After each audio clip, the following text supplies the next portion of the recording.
Nine.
Hello, am I audible?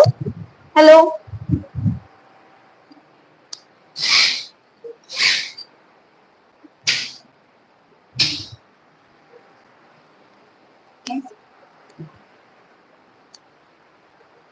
Hello everybody, my name is Shiny and I am your sociology educator. Welcome to BEST. Today we are going to start our first class from our team and our sociology class for CUET UG 2026 candidates, that is social institutions, continuity and change. So let's get to the video. I hope my voice is audible. I am not getting any comments. Please do comment below if my voice is not audible. Okay, let's start. Social institutions and change, continuity and change. What do you mean by continuity and change? First, we have to understand what is social institutions. So, what are social institutions? Social institutions मतलब क्या होता है?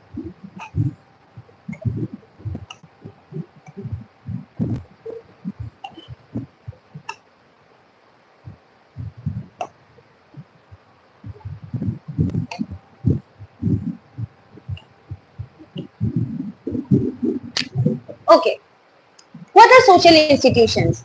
Any kind of established organization where there are norms, social norms, or any rules, regulations in any kind of established organization. If there are any social norms, rules and regulations, these establishments are called institutions. So in our society we have So many social institutions, right? For example, family, education, political, politics, and etc. etc. In this chapter, we are going to study about the caste as an institution. What do you understand by caste?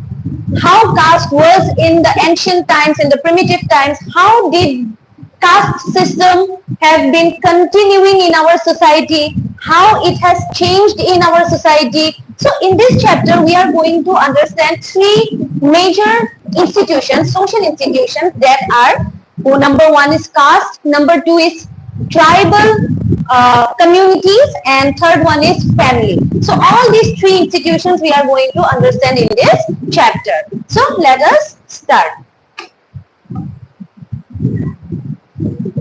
Now, caste and the caste system.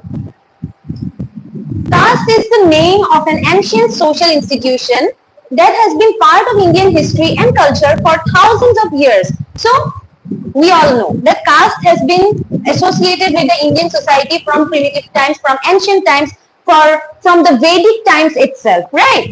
So, caste is a very, very important part of our culture, of our tradition, of our Indian society. So, what is caste mainly? So, from ancient times, our institution, our society has been divided into caste system. Our caste system was like, this is a triangle, right? So the upper part, there were the Brahmins. In the second part, there were the Kshatriyas. Then there were the Vaishyas, and there were the Shudras, and then there were the untouchables who were not part of this fourfold division. So what this division is called? This division is called fourfold division.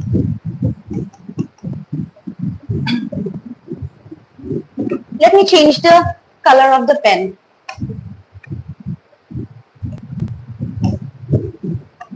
Okay, let us start again. So, this is our caste system.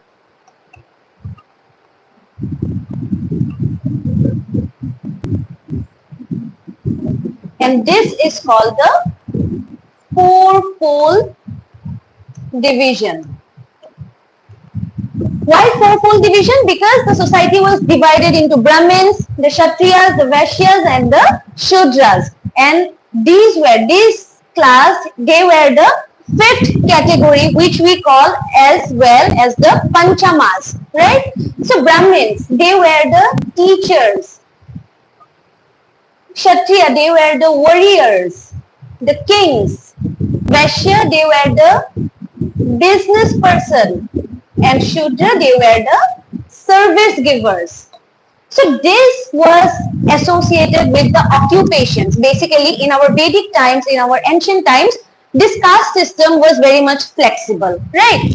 A Brahmin can become a warrior, or a warrior can become a business person can become a serviceman. So it was like that. Anybody can become anybody. So in Vedic period, this caste system was very, very flexible.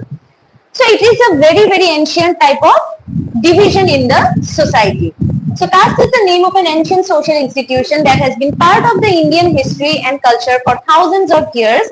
Caste is an institution uniquely associated with the Indian subcontinent. So like it has been said here, caste is uniquely associated with the Indian subcontinent. It is not found anywhere else. For example, in Africa, there is the racial discrimination. There was the racial discrimination system, right? So likewise, this caste system, it has been a kind of discrimination going on in the society from a long time ago, right? So in India, it is uniquely associated only with the Indian subcontinent. It cannot be found anywhere else in the world.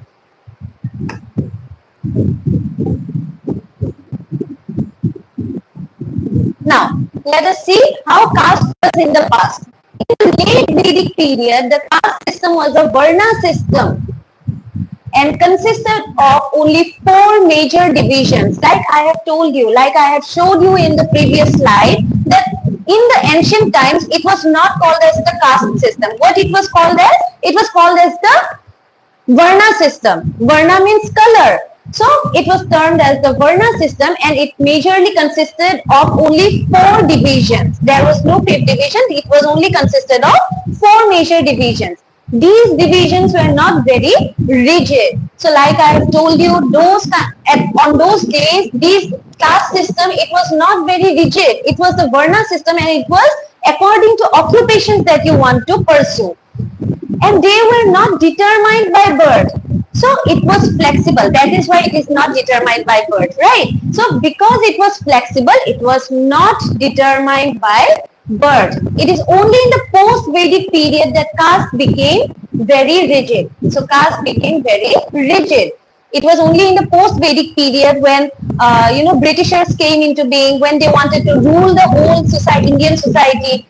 In order to, for example, in order to rule a country, in order to rule a territory, you need to first know that country, right? So what Britishers did, they used to know, in order to know the country, they used to establish very, very rigid documents, because when these things gets documented, it becomes rigid. So in that process, this caste system became very, very rigid. Otherwise, in the Vedic period, it was not rigid, it was very flexible. So just remember that it can come in your 1 marks question.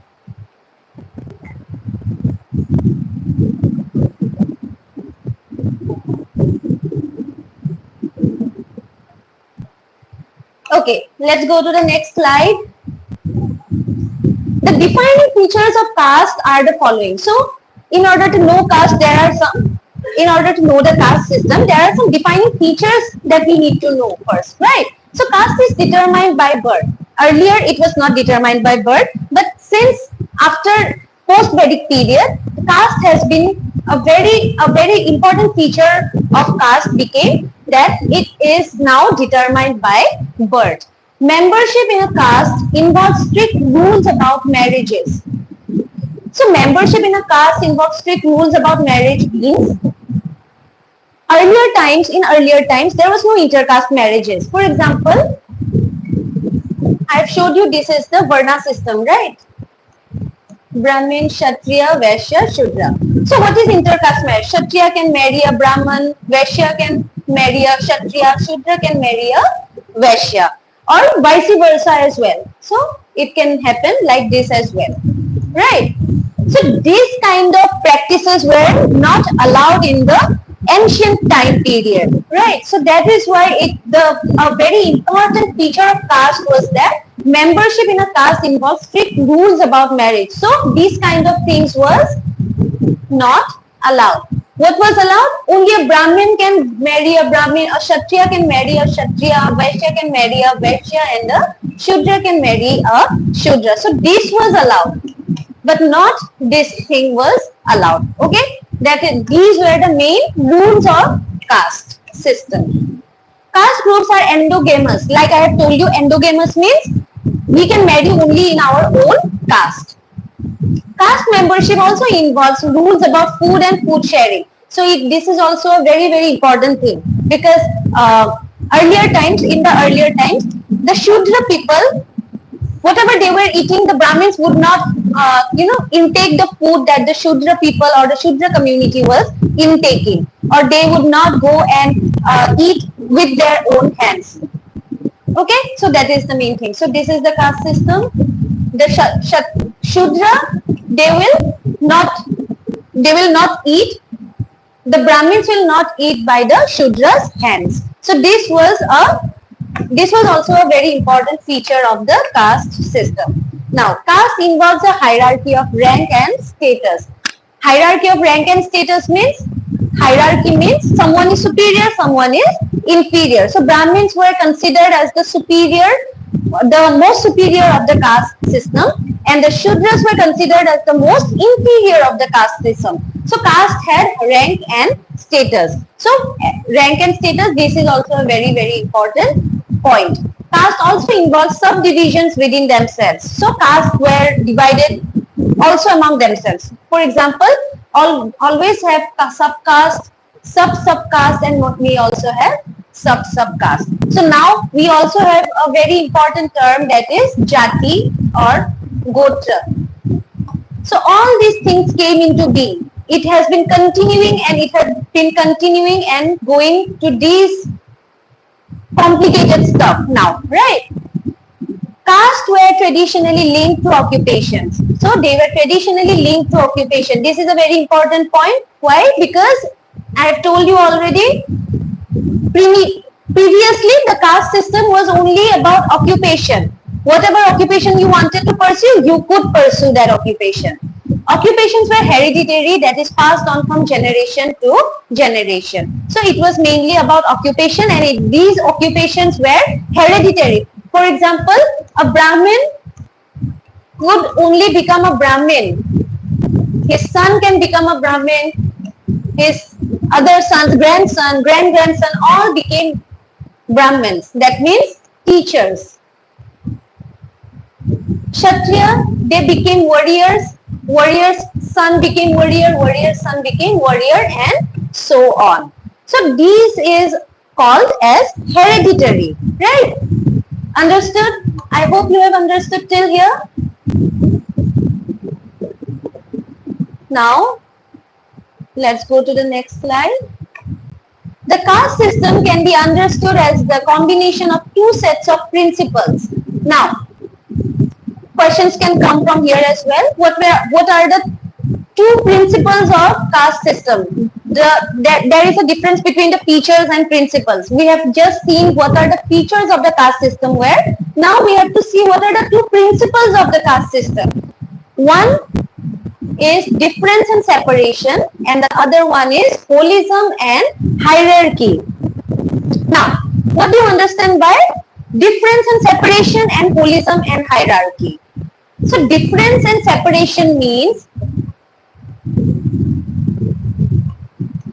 every caste is different from one another. Brahmins are different from Kshatriyas, Kshatriyas are different from Vaishyas, Vaishyas are different from Shudras. So different as well as separated. So these are different as well as separated from each other. They have hierarchy and they have rank. Now, second is holism and hierarchy. Now, what do you understand by holism? Can we say because caste has different, castes are different, they are separated from each other, they are hierarchical based, right? They have ranks and hierarchy, someone is superior, someone is inferior. So can caste system become a whole? Can it become a whole? So yes, obviously caste system can work only in holism. That means as a whole a caste system works. Otherwise, if Brahmins were living isolated in a very, very far off land, they were living isolated.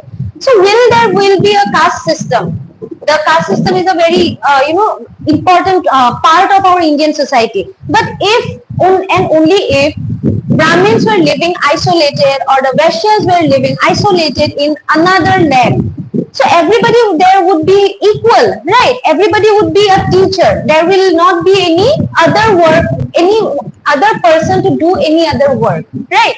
So this is why a caste system can only work in holism. So it's a very, very important feature. So it can only work in holism because Brahmins can only teach. They cannot do the service work.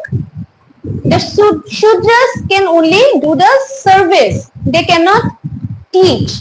So every kind of persons are very, very important for our society, and the caste system is doing that thing for us, right? So that is why this is a very, very important principle of difference and separation and holism and hierarchy. I hope you have understood, students.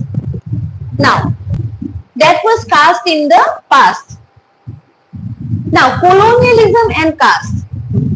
The present form of caste as a social institution has been shaped very strongly by both colonial period as well as the rapid changes that have come about in independent India. Now, what is colonialism? Colonialism means some other country is controlling another country, right? Ruling over another country, that is termed as colonialism. So when colonialism came in India, it changed our Varna system into the caste system. Earlier it was the Varna system.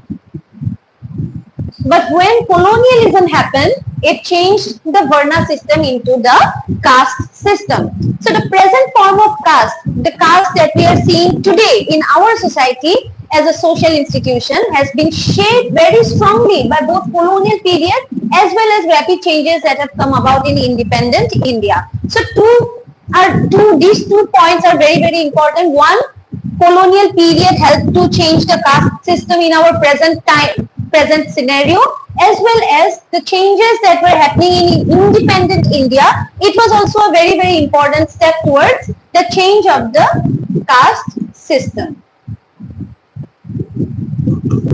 Initially, the British wanted to understand the complexities of caste in an effort to learn how to govern the country efficiently. So like I have told you, the Britishers wanted to know our country, and in that effort, they wanted to learn how this caste system exactly works in our society. Some of these efforts took the shape of very methodical and intensive surveys. So how did they continue to learn about the caste system? Through intensive surveys and methodical surveys. The most important official effort to collect information on caste was through the census. So we all know when Britishers came to India, after that the census began in India, right? So census was the most important and official form of survey that they conducted in order to know these kind of things in our society. From 1881 onwards, decennial census. Decennial means every 10th year. It is called decennial, right? So decennial census were being conducted regularly by the British Indian government. The 1901 census was conducted under the direction of Herbert Risley. So under whose direction the 1901 census was being held? It was being held under the leadership of Herbert Risley to collect information on social hierarchy of caste. So this is a very, very important slide. Anything can come from here, like who was the main director of 1901 census. So it will be Herbert Risley. How many years till how many years, after how many years our census is being conducted? It is decennial census, that means every 10th year. How it was conducted? Through intensive surveys. Why they wanted to know the caste system? Because in order to govern the country efficiently. So many questions can come from this slide. Now, colonial provisions. What did the colonial government gave us? What did they provide? Provisions means what did the colonial government provided the Indian people, the Indian affluent people, the people who were superior, okay, not the inferior people, the superior people. What did they provide? What did the colonial government provided to the Indian people? The land revenue settlement served to give legal recognition to the customary caste-based rights of the upper caste. So one important fact is that the land revenue settlements were a very, very big change that the Britishers brought into our society, right? There are many land reforms. Due to these land reforms, the landlords were given legal recognition. Not the landlords, the upper caste people, they were given the legal recognition to the customary caste-based rights of the upper caste. So only to the upper caste people, they gave the land rights. So it was a very, very unequal practice, right, with the lower caste people. Second, these castes now became land owners. So obviously when the government will give legal rights to the upper caste people, they will automatically become the land owners, and now they could easily exploit the lower caste poor people. The administration also took an interest in the welfare of downtrodden caste. So this was a very political move that they made. It was a political move. It was a very, very political move that they made in order to establish their rule over the country. Because if they do some good to the people, to the poor people, the people will accept those administrators or the government. So it was a very political move from the part of the colonial government. So these downtrodden castes were referred to as the depressed classes. So now, as we know, the SCs, the STs, the OBCs, they were referred to as the depressed classes at that time period. It was a part of these efforts that the Government of India Act of 1935 was passed, which gave legal recognition to the list or schedules of castes and tribes. So after which act we have the SC reservations, the ST reservations and all from the India Act of 1935. So remember that. Mark out the special treatment by the state. This is how the terms scheduled tribes and the scheduled caste, the SC and the STs came into being, including all the so-called untouchable castes. So SCs, STs, untouchable castes, everything came under reservation policies under the Act of Government of India Act 1935. So these were the colonial provisions that has been offered to by the Britishers to the Indian people or the Indian society. And this caste distinction. So on the basis of caste only they used to give these kind of provisions. Now that was the end of caste in the past. Now we will go into the caste in the present.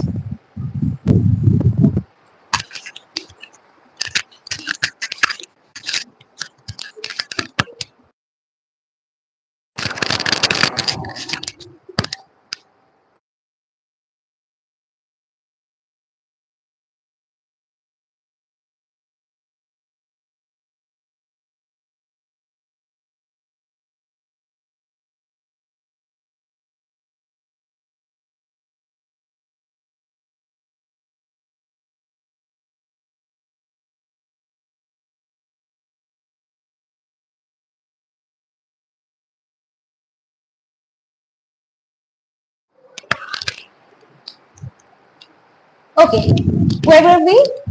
We were in the caste in the present. Caste played a considerable role in the present. So caste is playing a very considerable role in the present scenario, right? So caste, we cannot work without caste system. Modern industry created all kinds of new jobs for which there were no caste rules. So in independent India, in our modern society, there were no caste rules. In theoretical terms, there were no caste rules. Everybody could do every kind of work. For example, today we have the Swiggy, the Zomato, as you all know. So do the service people, they always belong to the lowest class. So caste obviously no, right? So in modern time period, there are no caste rules. Everybody can do every kind of work.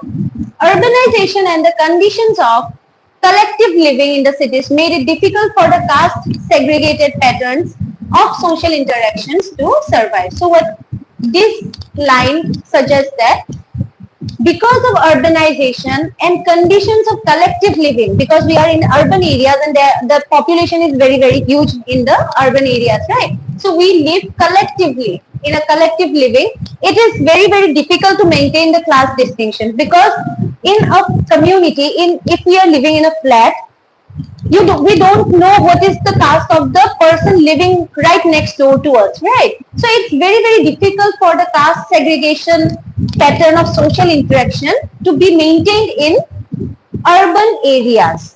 So this is what this point is all about. However, recruitment to industrial jobs, whether in the textile mills of Mumbai, the jute mills of Kolkata or elsewhere, continued to be organized along caste and kinship based lines. So although this kind of no caste is blurred in the modern society or in the urban society, but in some organizations, in some offices, in some establishments, we can see that If a person belonging to a specific caste enters in that organization, he will look forward to bring all his colleagues as his own caste. So he will go to his village. If any kind of vacancy is there, he will go to his own village and bring people from his own village or from his own caste. So they will become dominant in that particular organization. So this point is signifying that thing.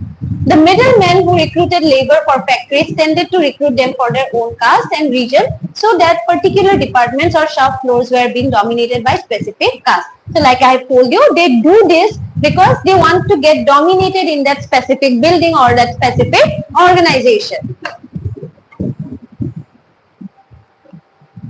Now, Sanskritization and dominant caste. These two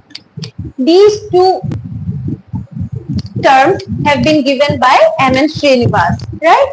Sanskritization refers to a process whereby members of a usually middle or lower caste attempt to raise their own social status by adopting the ritual and social practices of a caste or caste of higher status. So what is Sanskritization? When people from the middle caste or the lowest caste, they want to imitate the practices, the social norms, they adopt those kind of practices and social norms of the upper caste people. Upper caste people.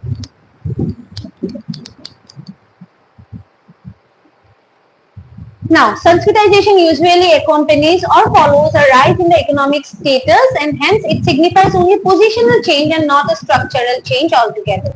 So, whatever these people would be doing by doing the process of Sanskritization, it only refers to the economic status. It only raises your economic status. It does not change the structural thing in a caste system. If I belong to the Shudra caste, if I imitate the caste of a Kshatriya or a Vaishya or become a businessman, it will just raise my economic status. But I will still belong to the Shudra caste only. It is not a positional change. A Shudra cannot become a Vaishya or a Kshatriya. He or she can only have an economic status equal to that upper caste people. So it's a positional change and not a structural change.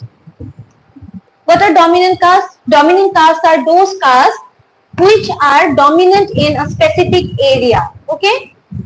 Now dominant caste belongs to the middle portion of this caste fourfold division of the society. So dominant castes are not the Brahmins nor the Shudras. These are not dominant castes. Who are the dominant castes? The middle portion, the middle portion of our caste becomes the dominant caste. It is a term used to refer to those castes which had a large population and were granted land rights by the partial land reforms after independence. So after independence, again some land reforms were being continued by the newly formed government of India, right? Because the Britishers, they divided the land revenue system in such a way that it benefited only the upper caste people. But now, what did the Indian government was doing? The Indian government was again redistributing the land to the poor people or to the middle people who were or the lower caste people, basically the lower caste people. So these lower caste people, they became dominated or they had the wealth now, right? He raised their standard. So they became dominant in those particular areas. They were also referred to as the intermediate caste. They became the dominant caste in the countryside and played a decisive role in regional politics, agrarian economy and the agrarian economy. So this is known as the dominant caste. Both the terms Sanskritization and dominant caste were coined by M.N. Srinivas. I hope you have understood. Tribal communities. What are the tribal communities? What are tribal communities? They were also termed as the Adivasi. They were also termed as Adivasis. So tribe is a modern term for communities that were very old, being among the oldest inhabitants of the subcontinent. So in India, these tribal people, they were the most oldest inhabitants of our subcontinent.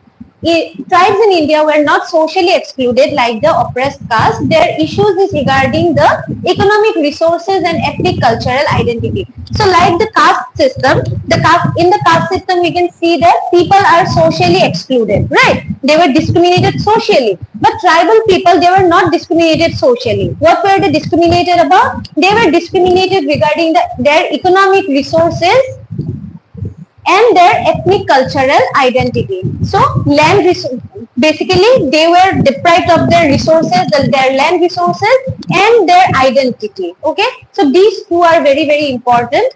Tribes were communities that did not practice a religion with a written text. So tribes did not have any kind of religion, did not have a state or political form of the normal kind. They did not have any kind of institutions, political institutions. They did not have sharp class division. So they were in a very much of an egalitarian society. Egalitarian society. So classification of tribes in terms of positive characters, tribes have been classified according to their permanent and acquired traits. So this is the classification of tribes, like there are permanent traits or there are acquired traits. So permanent traits will be their language, their region, etc. So here is the slide. Their permanent trait includes region, language, physical characteristics, ecological habitat, the environment that they are living in, their physical characteristics, what type of physical characteristic they have, either Mongoloid, either Dravidian, etc., etc. So acquired trait means the traits that they acquire from the mainstream society, from us. We are not tribals, right? But when settlement, they have to settle in our part of the society or our part of the area. They were intermixing with our culture, our traditions as well as, right? So those are their acquired traits. So mode of livelihood. When they leave their homestead and come to the urban areas and live with the mainstream society, their mode of livelihood changes. An extent of incorporation into Hindu society or combination of both.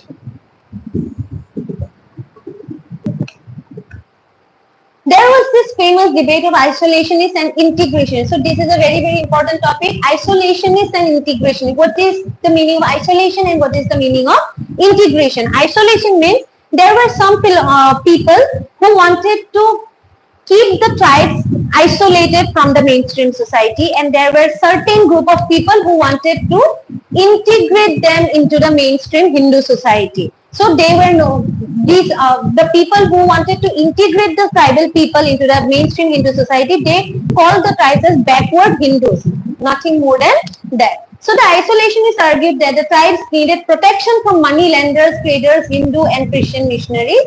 So because they were, when mainstream society were intervening in their resources and intervening with their traditions, their culture, intervening in their land basically. So they were mainly threatening their cultural identity and they were settling there without their permission. So according to the isolationists, they needed protection. Whereas the integrationists argued that the tribals were backward Hindus and their problem had to be addressed within the same framework as that of other backward classes. So this was the debate between the integrationists and the isolationists.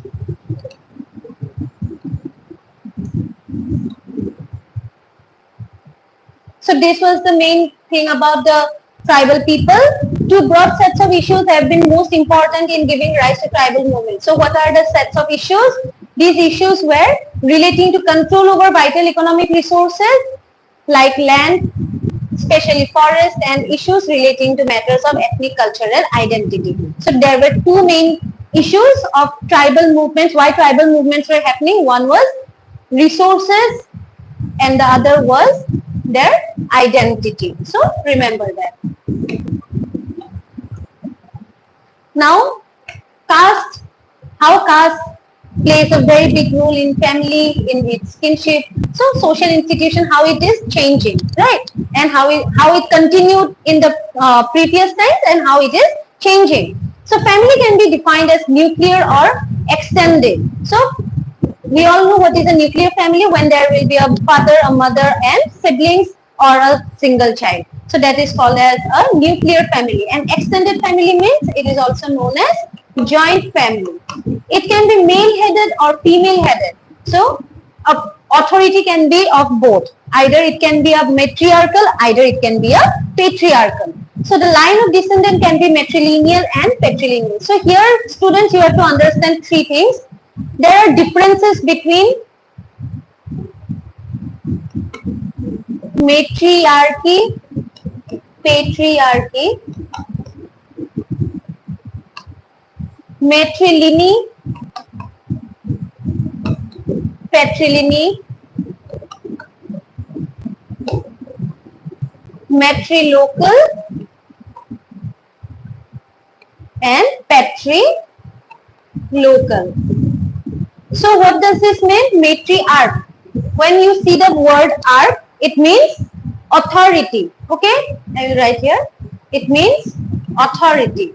Who has the absolute authority? Either the father or the mother, either the male or the female has an authority. So that is called either matriarchy or patriarchy. When we talk about matrilineal and patrilineal, it means descent.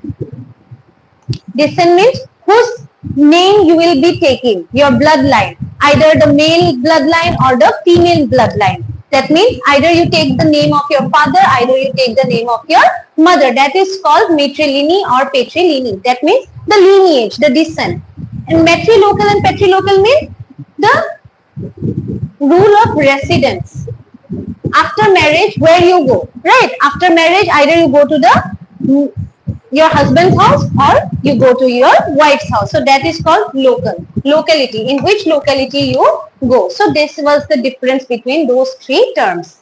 Nuclear and extended family. A nuclear family consists of only one set of parents and their children. We all know that. Extended family is also known as a joint family.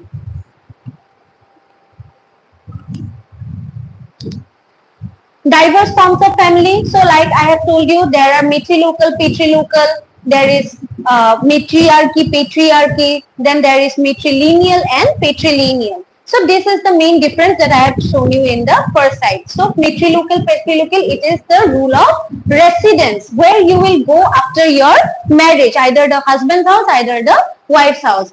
So matrilocal society, the newly married couple stays with the women's parents, whereas in the second case, the couple lives with the man's parents. With regard to the rules of inheritance, that means matrilineal or patrilineal. So it is matrilineal societies pass on property from mother to daughter, while patrilineal societies do so from father to son. So our whole society is, we know that the 90% of our society belongs to the patriarchy, right? I hope you all know about Meghalaya. Though it is said that there is matriarchy, but there is no matriarchy, it's matrilineal. There is a difference between the matrilineal and matriarchy. So I have given you a very brief introduction what is matriarchy and what is matrilineal. So Meghalaya, the Khasi Hill people, they are matrilineal.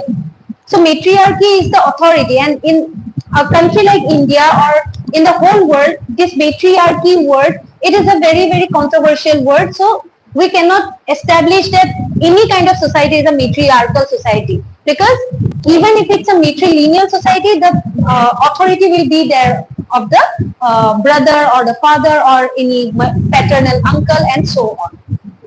So yes, this was the type of diverse forms of family. So this is patriarchal structure. The patriarchal family structure exists where the men exercise authority and dominance, and matriarchy where the women play a similarly dominant role. However, matriarchy, unlike patriarchy, has been a theoretical rather than an empirical concept. So theoretical means it's only written, right? Theory means when we study, just in a written form. Empirical concept means in reality. There is no matriarchy in reality. At least 90% of the world is not matriarchal, it is patriarchal. So that was all about today. So students, I hope this class was very, very beneficial for you, and in the end I want to tell you that you will get all these notes in your PDF style in a community group that we have created for you guys.